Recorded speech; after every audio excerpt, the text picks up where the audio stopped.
Dan hati-hati Bapak Ibu ya, banyak sekali pengurus-pengurus masjid itu ngeremehin khotib ya, menilai khotib itu berdasarkan honornya. Itu saya agak kecewa dengan beberapa, kita banyak datang kenalan takmir masjid itu begitu ya. Hormati mereka. Itu kalau nggak khotib, sholat dan khutbah Jumat sah nggak? Sah nggak? Khotib nggak ada deh Pak, Bapak udah hadir sholat Jumat, itu sholatnya sah nggak? Maka kita menghargai si khotib itu bukan dengan honor itu ya, tapi karena dia telah berjasa membuat sholat kita menjadi sah, kira-kira begitu ya.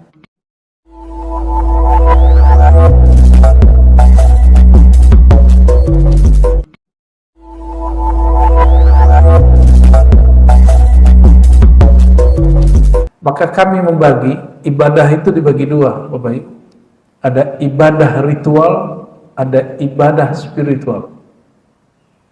Ibadah ritual itu ibadah kuantitas, ruku, sujud, ya, simbol-simbol.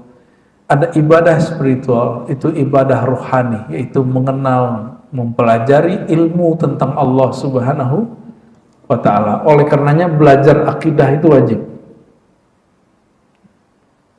Sholat subuh wajib, tapi belajar menyembah Allah yang kita sembah dalam sholat subuh ini lebih wajib. Ya. Semoga majelis ini dijadikan media ya, dan Allah menerimanya sebagai majelis yang Allah ridainya. Amin. Ya. Karena kita tidak sanggup menyembah Allah sebagaimana layaknya Allah disembah, maka lakinnahu ya'buduhu bi amrihi kama amarahu bi kitabihi wa sunnati rasulih sallallahu alaihi wasallam. Karena kita tidak sanggup menyembah Allah sebagaimana adanya Allah, maka ambillah kalam Nabi tadi, sembahlah Allah, salatlah sebagaimana engkau melihat aku salat, bukan sebagaimana aku salat, tapi cukup sebagaimana kita menatap Nabi SAW salat. Ada yang sudah menatap Nabi salat belum? Ada yang sudah jumpa Nabi belum? Belum ya? Karena belum jumpa Nabi, jumpailah orang yang jumpa Nabi. Siapa yang jumpa Nabi Muhammad SAW? Sahabat. Ada yang jumpa sahabat? Berarti carilah orang yang berjumpa dengan sahabat Nabi tabi'in. Ada yang jumpa tabi'in? Tidak. Murid tabi'in terus sampai hari ini. Oleh karenanya, orang kalau mengatakan kalau sholat cukup buka Sahih Bukhari, baca kitab Sahih Bukhari, kitab Sunan Tirmizi, enggak begitu. Kalau mengenal Allah, mengenal tata cara menyembah Allah cukup dengan membaca kitab. Pertanyaannya, tahu dari mana kitab itu kitab Imam Bukhari? Pasti jawab, oh itu kan di covernya ada tulisannya, ini karya Imam Bukhari. Ini orang nggak ngerti ilmu pengetahuan. Imam Bukhari itu wafat tahun berapa? 256 Hijriah. Sekarang berapa? 1446. Jarak kita dan Bukhari terjauh. Jika ada orang mengklaim suatu buku dan dikasih cover karya Bukhari, jangan langsung percaya. Kenapa? Itu cetakan dari mana sumbernya? Oleh karenanya guru-guru kita di Mekah ya, dan dulu ngaji kepada ulama dari kita juga, cuma lahir di sana, namanya Syekh Muhammad Yasin Al-Fadan. Apa kata beliau? Jika manusia punya nasab, maka nasabnya ilmu, nasabnya kitab itu adalah ijazah sanad. Jadi tahunnya kita itu Sahih Bukhari itu karena ada guru dapat sanad, bukan karena dicetak terus judulnya Sahih Al-Bukhari. Maksudnya apa? Kalau ingin mengenal Nabi lewat Sahih Bukhari, jangan hanya lewat membaca, tapi mesti ngaji kepada orang yang ilmunya nyambung dengan gurunya terus nyambung kepada Imam Al-Bukhari. Nah, hari ini saya lihat banyak orang mengatakan kembali kepada Al-Quran dan Sunnah. ternyata yang dia maksud kembali kepada cetakan Quran. Pas kita cek, ternyata bukan cetakan Quran. Yang dia baca adalah terjemahan Al-Quran. Al-Quran diterjemah. Perhatikan Bapak Ibu. Terjemahan Quran itu Quran atau tidak? Tidak. Oke? Terjemahan Quran bukan Quran. Maka ini perbedaan kita dengan agama Nasrani, agama-agama lain.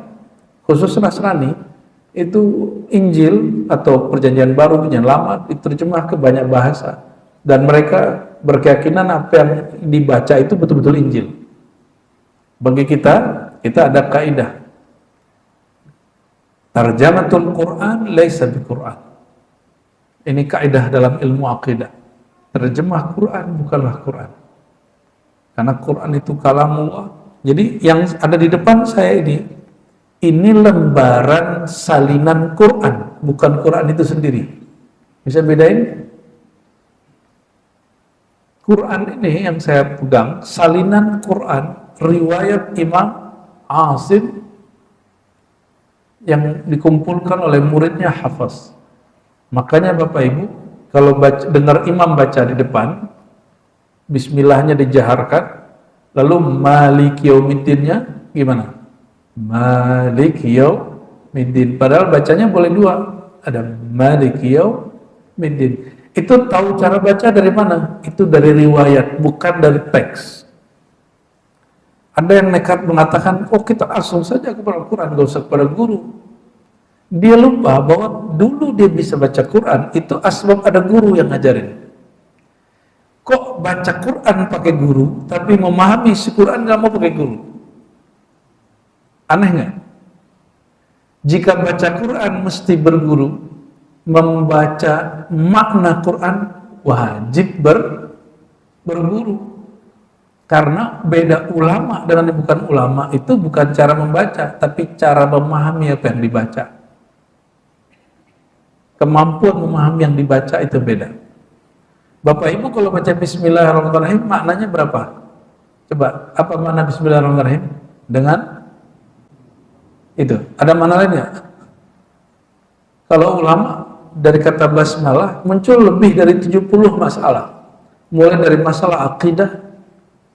Dalam bab akidah itu ada bab sifat Allah, sifat Nabi, sifat nama-nama Allah. Ya. Dan di situ sudah ada 20 masail. Ya, kalau kita hitung bebasnya. Dalam bab fikih, bismillah ini sudah banyak bab lagi. Dalam bab apa lagi? Dalam bab qiraat sudah muncul beberapa masalah lagi. Saya hitung gamblang 70 masalah. Itu baru bismillahirrahmanirrahim. Tapi kita mengira pemahaman dengan nama Allah menerjemah satu makna itu sudah bismillah, padahal itu masih jauh. Nah, kembali ke sini, jadi menyembah Allah Ta'ala bukanlah dengan subjektivitas kita lalu kita mengklaim ini benar-benar menyembah Allah, tapi menyembah Allah sebenarnya hilangnya subjektivitas itu dan dia mengikuti cara Rasulullah Sallallahu Alaihi Wasallam. Karena yang paling benar-benar menyembah Allah itu adalah Rasulullah Sallallahu Alaihi Wasallam, maka yang paling benar-benar menyembah Allah dengan haqqal ubudiyah itu Rasulullah Sallallahu Alaihi Wasallam.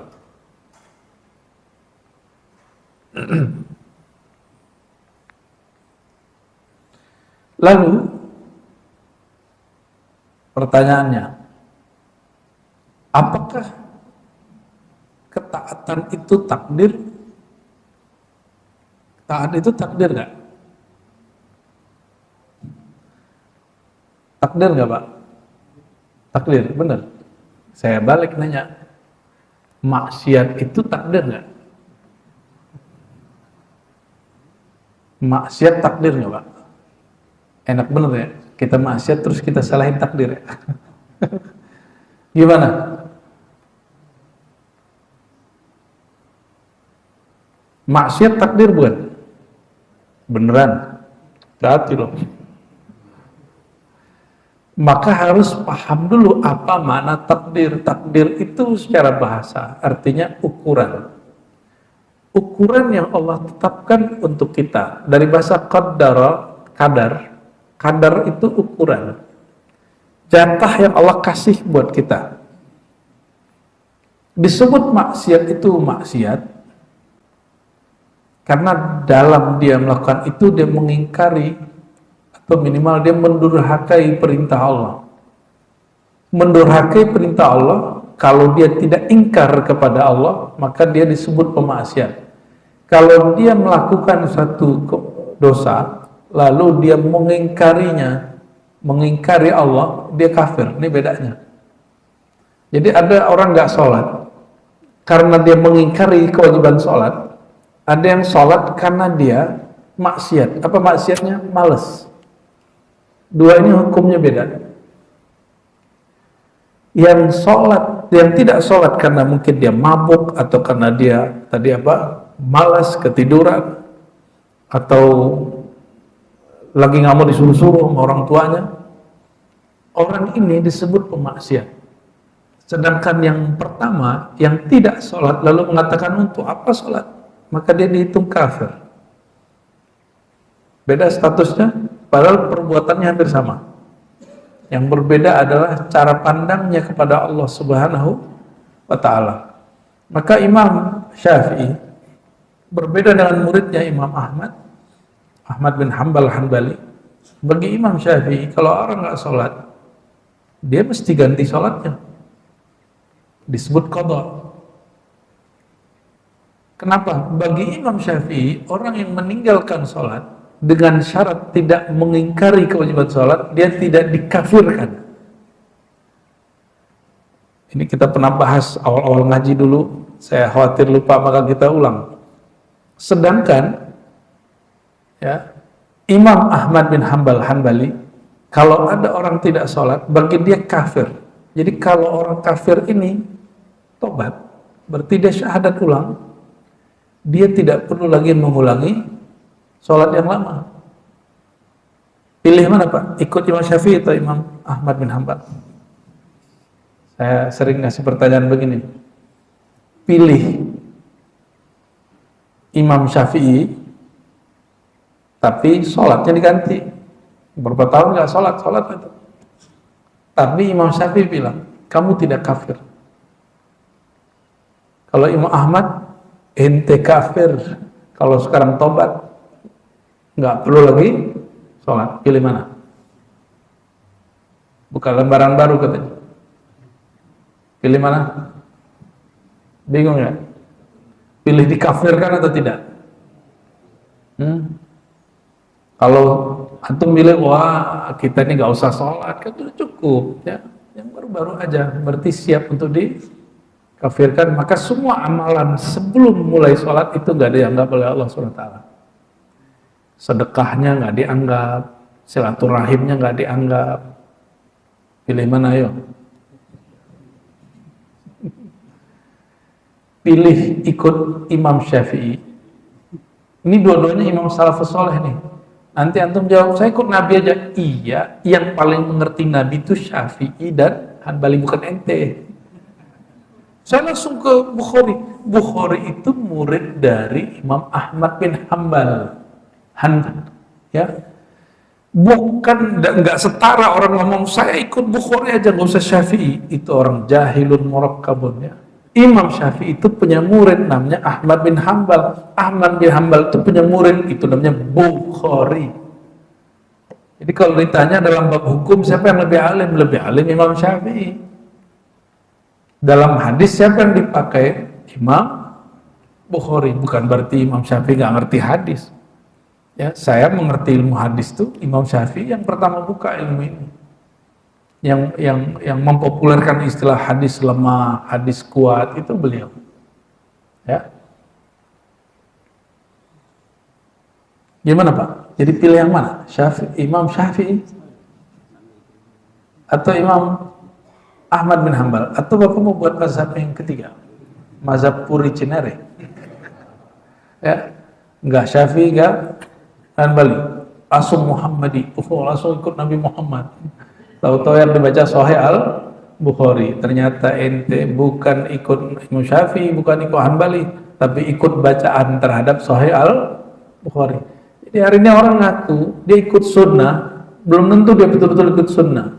Siapa tahu yang dia ikuti adalah subjektivitas, dia membaca kitab sunnah. Kesannya Bukhari, kesannya Imam Syafi'i, Imam Ahmad bin Hanbal gak ikut sunnah. Tahu nggak Imam Ahmad bin Hanbal? Itu orang yang paling banyak hafal hadis, melewati semua gurunya dan muridnya. Maka ada yang lebay menunjukkan mubalaghah, Imam Ahmad bin Hanbal ini hafal sampai 1.000.000. Nggak mungkin. Maka di riwayat yang kedua, dia hafal 500.000 hadis. Nggak mungkin juga. Kenapa? Hadisnya nggak nyampe segitu. Oh, berarti riwayatnya yang bercabang-cabang. Imam Abu Daud lebih logis, lebih rasional, kata dia hadis itu 400.000. Hadis berapa ratus ribu dan dihafal semua. Imam Abu Daud sama dengan Bukhari berguru kepada Imam Ahmad bin Hanbal. Kata Imam Abu Daud 400.000 itu diringkasnya dalam kitabnya jadi 4.000 hadis, 4.000 sekian. 4.000 itu kata Abu Daud saya ringkas jadi 4 karena dia punya sanad ke Imam Bukhari, ke Imam Syafi'i. Bagi Imam Syafi'i hadis itu intinya cuma 4. Pertama, innamal a'malu binniyat, segala sesuatu berdasarkan niat. Jadi Allah itu mandang niat kita. Termasuk niat saya datang nih, niat saya kapan datang. Dan insya Allah ya, saya datang bukan karena honor Pak ya. Honor saya sudah banyak. Ya. Ini karena memang saya cinta ngaji akidah, gitu aja. Maka di majelis-majelis ada satu kita sisain ngaji akidah.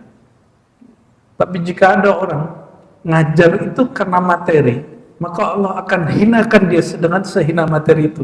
Ta'iba abdud dinar, sungguh lelah penghamba honor.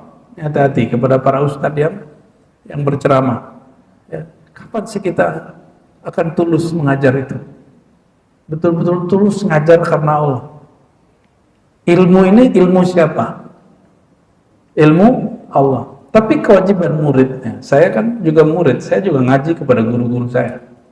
Ya, honor Bapak Ibu nggak cukup untuk cara saya berterima kasih kepada guru-guru saya. Ya, mohon maaf, nggak cukup dipatihain, kita juga ngasih hadiah-hadiah ke mereka. Tapi saya berpikir karena ilmu ini ilmu Allah, maka cara kita memberi reward kepada guru-guru, kepada dan mengembalikan itu kepada Allah, selayaknya kama huwa ahlun lahu. Ya, sepatutnya lah. Jika tidak sanggup, disinilah kita minta ampun. Inilah minta ampun orang yang kenal Allah. Minta ampun orang yang kenal Allah karena dia tidak sanggup bersyukur kepada Allah, tidak sanggup membalas jasa gurunya, tidak sanggup membalas orang tuanya sepantasnya. Itu cara orang yang kenal Allah menyembah Allah Subhanahu wa ta'ala. Ini istighfarnya arifin, istighfarnya orang-orang yang mengenal Allah Subhanahu wa ta'ala. Jadi kita istighfar itu menganggap dosa itu bukan lagi dosa mata, dosa tangan, itu standar. Dosa yang paling bahaya dan kita sering lupa adalah dosa melakukan sesuatu yang nggak pantas. Itu ya. Dan hati-hati Bapak Ibu ya, banyak sekali pengurus-pengurus masjid itu ngeremehin khotib ya. Menilai khotib itu berdasarkan honornya. Itu saya agak kecewa dengan beberapa. Kita banyak datang kenalan takmir masjid itu begitu. Ya, hormati mereka. Itu kalau nggak khotib, sholat dan khutbah Jumat sah nggak? Sah nggak? Khotib nggak ada deh Pak. Bapak udah hadir sholat Jumat. Itu sholatnya sah nggak? Maka kita menghargai si khotib itu bukan dengan honor itu. Ya.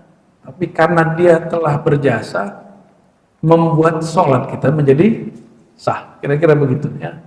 Bersikaplah kepada pewaris-pewaris ilmu Rasulullah ini dengan sepantasnya. Bersikaplah ke orang tua sepantasnya. Bersikaplah kepada Rasulullah SAW sepantasnya. Karena kita ngaku ya Allah, aku tidak sanggup melakukan yang sepantasnya. Disitulah kita bertobat kepada Allah Subhanahu wa ta'ala. Syuruk jam berapa Pak? Sudah syuruk? Sudah ya? Barangkali kita cukupkan. Intinya sederhana, wa ma umiru illa ayya'budullaha mukhlishina lahuddin. Tidaklah orang-orang terdahulu sampai nanti diperintah kecuali menyembah Allah mukhlishina, dengan berusaha untuk setulus-tulusnya lahuddin, ya, padanya agama. Maka kami berdoa untuk kita semua, semoga Allah jadikan kita orang-orang yang mukhlisin, orang-orang yang berusaha tulus, dan Allah angkat nanti menjadi mukhlasin, orang-orang yang Allah bersihkan kalbunya dari selainnya, Allah bersihkan noda-noda kalbunya daripada memandang selainnya, Allah bersihkan jiwanya dari sifat-sifat kebinatangan, sifat-sifat kesyaitanan, Allah bersihkan jiwanya dari segala sesuatu yang menghalangi dia kepada Allah SWT. Allahumma ya Rahman ya Rahim, ya Karim ya Azim, ya Azim ya Azim, azim as-salat wassalam ala habibikal Mustafa man kana khuluquhu azim. Ya Allah yang maha agung, yang maha besar, besarkanlah, lipatkanlah salawat yang kami baca ini terkirim kepada Nabi Muhammad sallallahu alaihi wasallam. Allahumma salli ala man ataitahu jawami'al kalam, jawami'al kalim.